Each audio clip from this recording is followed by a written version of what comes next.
அறநிலையத்துறையே இருக்கக்கூடாது அப்படின்னு சொல்ற பாஜகவுடைய குரலாகத்தான் தாவேக அரசும் சொல்லுதா அப்படிங்கிற சந்தேகம் எங்களுக்கு வருது. பாஜகவும் வலதுசாரிகளும் சொல்றது இதுதான். அறநிலையத்துறை பள்ளி கல்லூரிகளை நடத்தக்கூடாது, அறநிலையத்துறை பள்ளி கல்லூரிகளை நடத்தக்கூடாது அப்படின்னு சொல்லிட்டு இருக்கிறாங்க. இதுக்காக வழக்கும் தொடர்ந்து இருக்கிறாங்க. இந்த நிலைப்பாடு திருமண மண்டபங்கள் வணிக வளாகங்களோடு நிற்குமா, இல்ல கல்வி நிறுவனங்களுக்கும் இந்த கண்டிஷன்ஸ் அப்ளை செய்யப்படுமா? மாண்புமிகு அறநிலையத்துறை அமைச்சர்கள். மாண்புமிகு பேரவைத் தலைவர் அவர்களே, மாண்புமிகு தமிழ்நாடு முதல்வர் அவர்களே, அறநிலையத்துறையை பொறுத்தவரைக்கும் கோவில்களின் வருமானம் கோவில்களில் வரக்கூடிய பக்தர்களுக்காக செலவிடப்படும் என்பதை நம்முடைய ஆளுநர் உரையில் இடம்பெற்றதுதான் அதனுடைய சாராம்சம்.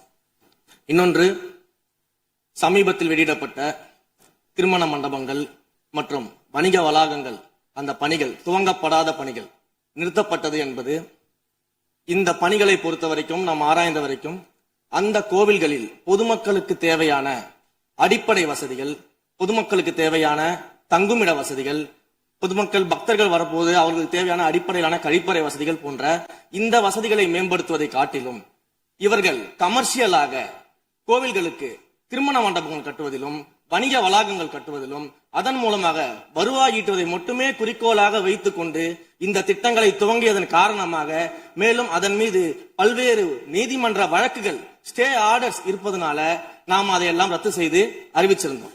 இதற்கு ஒரே ஒரு உதாரணமாக, எந்த அளவிற்கு கோவில்களை கமர்ஷியலாக மாற்றுவதற்கு கடந்த ஆட்சி காலத்தில் முயற்சி செய்து கொண்டிருந்தார் என்பதற்காக ஒரே ஒரு சிறிய உதாரணத்தை மட்டும் சொல்லிடுறேன். அருள்மிகு குன்னூரில் இருக்கக்கூடிய அருள்மிகு விநாயகர் திருக்கோயில், ஏறத்தாழ அந்த கோயில்கள் இருந்து கோயில் நிதியை பயன்படுத்தி 10 கோடி ரூபாய் மதிப்பில ஒரு மல்டி லெவல் கார் பார்க்கிங் வசதியை அந்த கோயிலுக்கு ஏற்படுத்துவதற்கான திட்டத்தை இந்த அரசு அனுமதித்திருக்கிறது. இதற்கு முன்னால் இருந்தக்கூடிய அமைச்சர் அவர்கள் அதை அறிவித்திருக்கிறாங்க. அந்த கோயில்ல ஒட்டுமொத்தமாக மாதத்திற்கு வரக்கூடிய பக்தர்களின் எண்ணிக்கையே 500 தான் ஆவரேஜா. அதே போல அந்த கோவில்களுக்கு அடிப்படையில கழிப்பறை வசதி கூட கிடையாது. இது மட்டும் இல்ல, குன்னூர் மற்றும் உதகையை சுற்றி இருக்கக்கூடிய அனைத்து பகுதிகளிலும் இருக்கக்கூடிய 50 கோவில்கள்ல பேசிக்கா இருக்கக்கூடிய டாய்லெட் பெசிலிட்டிஸ் கூட அங்க இருக்கக்கூடிய கோயில்களுக்கு கிடையாது. அப்படிப்பட்ட இடங்கள்ல கோயில் நிதியை பயன்படுத்தி எதற்காக மல்டி லெவல் கார் பார்க்கிங் தேவைப்படுது? அப்ப இது கமர்ஷியல் திட்டங்கள் இல்லையா? கோவில் நிதியை இப்படி கமர்ஷியலாக பயன்படுத்துவதற்கு எதிராக தான் நாம் இந்த திட்டங்களை எல்லாமே தடுத்து, இந்த திட்டங்கள் தேவையில்லை, அதற்கு பதிலாக நம்முடைய அரசாணையிலே வெளியிட்டிருக்கிறோம். மிக தெளிவாக கடைசி வரியை படித்து பார்த்தால் எல்லாருக்கும் தெரியும். இந்த கோவில் நிதியை பயன்படுத்தி கோவிலும் பக்தர்களும் பயன்பெறக்கூடிய வகையில மாற்று திட்டங்களை உருவாக்கும்ன்ற வரியை நம்ம மென்ஷன் பண்ணியிருந்தோம். எந்த இடத்திலேயுமே மக்கள் பயன்படக்கூடிய கல்வி நிலையங்களையோ இல்ல இது போன்ற மருத்துவ வசதிகளையோ நாம செய்து தர மாட்டோம்னு சொல்லல. இன்னும் சொல்ல போனா கடந்த 5 ஆண்டுகள்ல ஒன்றிய அரசின் நிதி உதவியோடு பழனியில பாத்தீங்கன்னா ஒரு சித்த மருத்துவமனை கட்டுவதற்கான நிதி உதவியை ஒன்றிய அரசு தருவதற்கு தயாராக இருந்தது. ஆனா கடந்த ஆட்சியில அந்த திட்டத்தை அப்படியே கிடப்புல போட்டுட்டு கேட்டா ரெக்கரிங் செலவை எங்களால ஏத்துக்க முடியாது அப்படின்னு சொல்லி கிடப்புல போட்டு வச்சிருந்த இந்த திட்டத்தை நாம இன்றைக்கு கையில் எடுத்து அதை துவங்குவதற்கான ஆய்வில் இறங்கியிருக்கிறோம். அப்ப எந்த இடத்திலையுமே மக்கள் பயன்பெறக்கூடிய திட்டங்களை நாம தடுக்கவும் இல்ல, நாம யாருக்கும் பி டீமாக இருந்து வேலை செய்ய வேண்டிய அவசியமும் இல்ல. கோயில்களின் நிதியை ஒரு காலமும் கமர்ஷியலாக பயன்படுத்த வேண்டிய அவசியமும் மாண்புமிகு தமிழ்நாடு முதலமைச்சர் தலைமையிலான தமிழக வெற்றி கழகத்தின் ஆட்சிக்கு தேவையும் இல்லை. மாண்புமிகு உறுப்பினர் சேகர் பாபு. மாண்புமிகு பேரவைத் தலைவர் அவர்களே, இந்து சமய அறநிலைத்துறை கொடைகள் என்ற ஒரு சட்டம் இருக்கின்றது. அந்த சட்டத்தில் விதி 69 என்ற குறிப்பிடப்பட்டிருக்கின்ற அந்த பணிகள் சட்ட விதிகளுக்கு உட்பட்டு சட்டத்தின் 36 பிரிவிலிருந்து தான் இந்த பணிகள் மேற்கொள்ளப்பட்டன. குறிப்பாக ஏதோ அமைச்சரே முடிவு செய்து திருமண மண்டபங்களையும் வணிக வளாகங்களையும் ஏற்படுத்துவதற்கு உத்தரவிட்டதாக மாண்புமிகு அமைச்சர் அவர்கள் அவைக்கு உண்மைக்கு புறம்பான தகவலை தந்து கொண்டிருக்கின்றார்.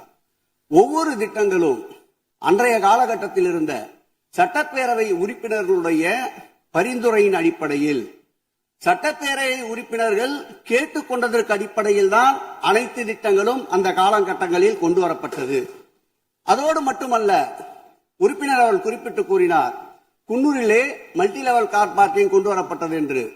அங்கே இருக்கின்ற 56 கோயில்களையும் நான் குன்னூரிலே 5 நாட்கள் ஊட்டியிலே முகாமிட்டு அனைத்து கோயில்களுக்கும் நேரடியாக சென்று ஆய்வு செய்தோம்.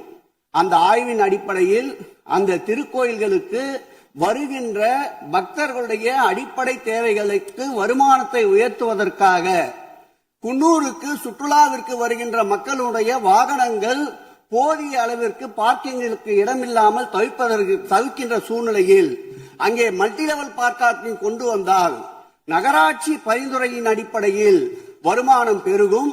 அந்த வருமானம் திருக்கோயில்களுடைய மேம்படுத்துகின்ற பணிகளுக்கு உதவும் என்பதற்காகத்தான் அந்த பணிகளை மேற்கொண்டோம் என்பதை மாண்புமிகு அமைச்சர் அவர்களுக்கு இப்போது யார் அறிவுறுத்தி, ஒரு நிமிஷம், யார் அறிவுறுத்தி இந்த அரசாணையை வெளியிட்டிருக்கின்றாரோ அவர்தான் அப்பொழுது ஆணையாளராக இருந்தபோது இதே அறிவுறுத்தலின் பேரில் அரசாணையை வெளியிட்டிருக்கிறார் என்பதை பேரவைத் தலைவருக்கு, பேரவைத் தலைவர் வாயிலாக அமைச்சருக்கு தெரிவித்துக் கொள்கிறேன்.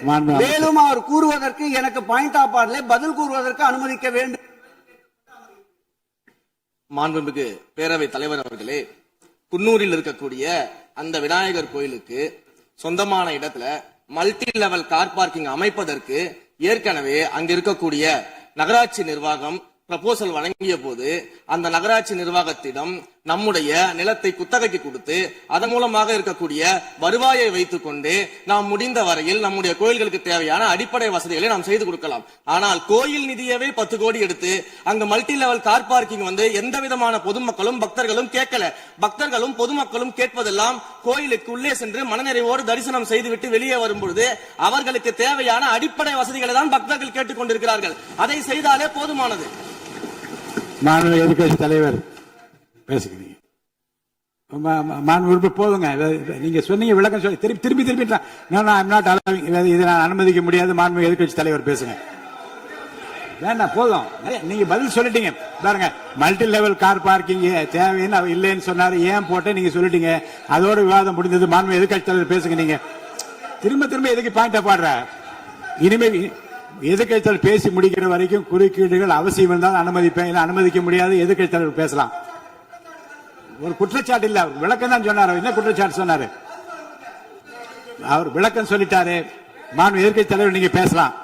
இனி மாண்புமிகு எதிர்கட்சி தலைவர் பேசி முடிக்கிற வரைக்கும் எந்த குறுக்கீடுகளுக்கும் நான் அனுமதிக்க முடியாது. அவசியம் ஏற்பட்டால் விதிகள் உட்பட்டு அனுமதிக்க வேண்டிய உரிமை எனக்கு இருக்கிறது. இப்போது மாண்புமிகு எதிர்கட்சி தலைவர் பேசலாம். சொல்லிட்டீங்க, நீங்க பதில் பாருங்க. அவர் சொன்ன உடனே நீங்க பதில் சொல்லிவிட்டீர்கள். குற்றச்சாட்டு அல்ல, விளக்கம் சொன்னார் அவரு.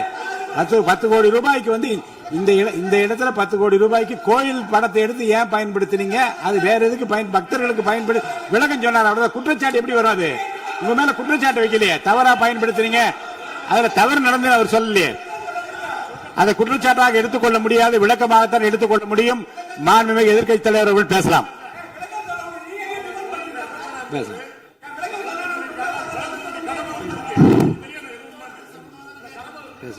அவை முன்னவர். மாண்புமிகு பேரவைத் தலைவர்களே, அவை முன்னவர்கள் அதற்கான விளக்கத்தை சொல்லியிருக்கிறார்கள். இந்த அறநிலையத்துறை அமைச்சர் அவர்கள் விளக்கத்தை சொன்னார்கள்.